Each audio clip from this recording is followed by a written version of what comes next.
Друзья, приветствую вас на канале Русториас. С вами снова Андрей, и мы продолжаем изучать русский язык по коротким рассказам.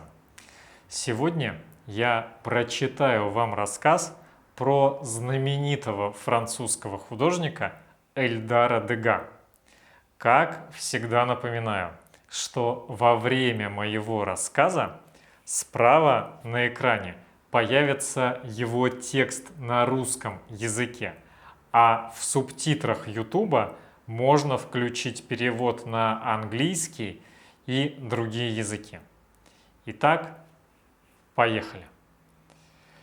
Эльдар Дега – французский художник, творивший в стиле импрессионизма и академизма, мастер портрета и жанровой живописи. Его называют одним из лучших импрессионистов конца XIX – начала XX века. Родился Дега в аристократической семье. В подростковом возрасте лишился матери и воспитывался в основном отцом. Тот дал ему хорошее образование и надеялся, что сын будет адвокатом.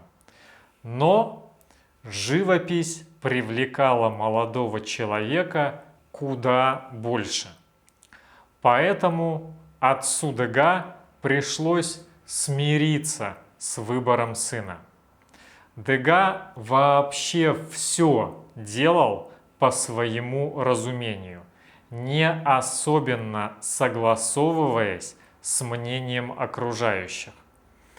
Он был человеком порыва, идеи, и ради нее был готов почти на все. Например, он даже поменял фамилию, превратив ее из аристократической и знатной Дега на народную Дега. Этот поступок был неоднозначно встречен высшим светом, представителем которого Дега являлся. А когда Дега было 36 лет, он добровольно принял участие во франко-прусской войне. Участие в военных действиях не принесло художнику ничего, кроме проблем со здоровьем и глубокого разочарования в происходящем там. С Дега военная деятельность быстро сняла розовые очки. Оказалось, что патриотом хорошо быть лишь за 1000 километров от линии фронта. Единственный плюс от патриотического поступка Дега – это приобретение новых хороших друзей. Дега был человеком довольно скрытным, себе на уме. Общение с журналистами на дух не переносил. Даже со своими друзьями тщательно подбирал слова и никогда не распространялся о своей жизни. Его острого языка побаивались все, кто был непосредственно знаком с художником. Требование к своим работам у Дега было фантастическое. Над ним шутили, что заставить его закончить картину или статуэтку можно, если только отобрать ее у художника. Он всегда стремился к совершенству, а поэтому часто доделывал и переделывал свои работы. В этом стремлении Дега доходил до крайности. Он мог выкупить уже проданную работу с тем, чтобы что-то подправить в ней. Творчество и стремление к совершенству своих работ было для Дега всем. Известно, что он десятки раз переделывал скульптуру 14-летняя танцовщица. Дега заявлял, что если бы ему заплатили за нее кучей бриллиантов, то это не так обрадовало его, как возможность сломать ее и вновь переделать. Дега был мастером пастеля и рисовал картины в этой технике. Но проблема в том, что пастель недолговечная. Со временем она тускнеет. Дега всеми возможными способами пытался исправить этот недостаток. Он выдерживал готовые работы над паром, чтобы избежать потускнения верхнего красочного слоя, и применял особые техники. Однако недолговечность пастели все же сказывалась. В наше время некоторые работы Дега можно увидеть очень редко, раз в 3-4 года, когда проходят выставки. А в остальное время они хранятся в специальном помещении. Дега очень любил рисовать балерин и танцовщиц. Наверное, можно сказать, что он специализировался на них и достиг в этом деле высшего мастерства. Дега часто приглашал балерин в свою мастерскую поработать натурщицами. Балерины на его картинах кажутся хрупкими и невесомыми. Балерины изображены на более чем 1500 картин этого художника.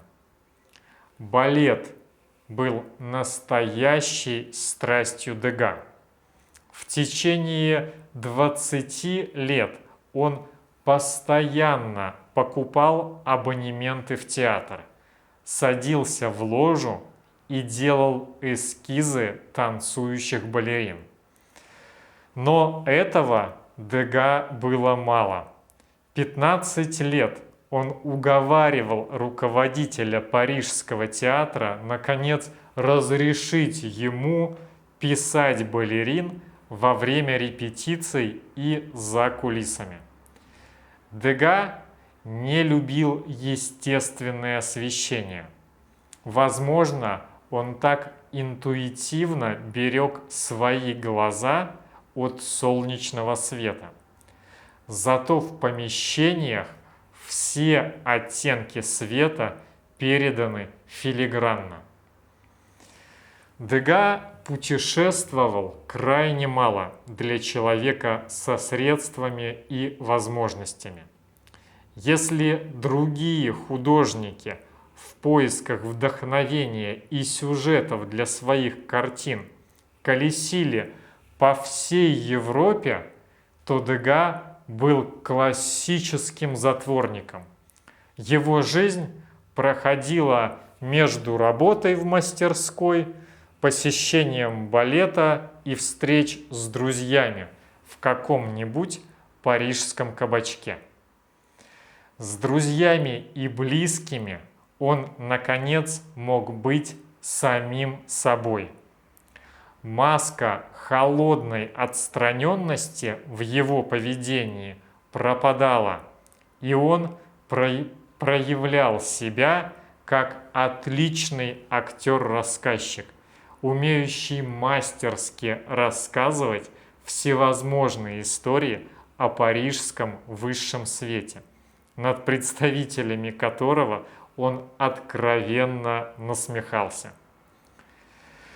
С женщинами у Дега были сложные отношения. Он не был женат, не имел любовниц и не связывался с куртизанками.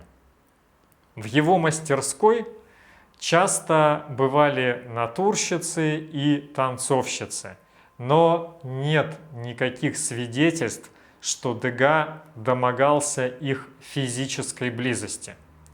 Более того, Дега хорошо был знаком с бытом и нравами проституток, часто рисовал их, и многие его картины никак нельзя назвать скромными. Дега часто называют классиком импрессионизма.